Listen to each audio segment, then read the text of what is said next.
এবার গরু কুরবানি বাজারে প্রচুর গরু উঠছে ভাই। গরু হিসাবে আমরা মালে মূল্য পাচ্ছি রে। 3টে গরু নিয়েছি ভাই, এখনো পর্যন্ত একটা বোন হলো না। বাইরের পার্টি খুবই কম এসছে আর কি, বুঝেছেন। ওদের বেচা কেনার অবস্থা খুবই খারাপ।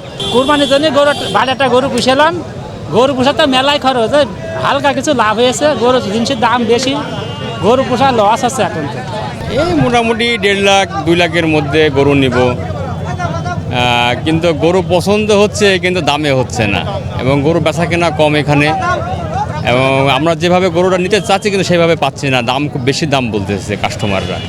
এবারটা 1,05,000 15,000 দাম বলছে।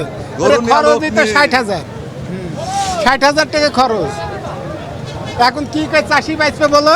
রাঁধুনি কালাভুনা মশলা থাকলে আসল কালাভুনা রান্না কোনো ব্যাপারই না।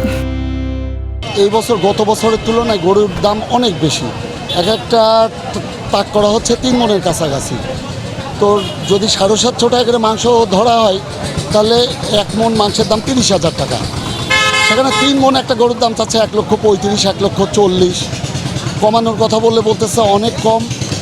আর তার চাইতে বড় কথা, এত পরিমাণ আমদানি যে গরুর, কিন্তু কোনো ক্রেতা নাই। ক্রেতা আছে, কেউ কিনতে পারছে না, শুধু ঘুরে ঘুরে দেখতেছে।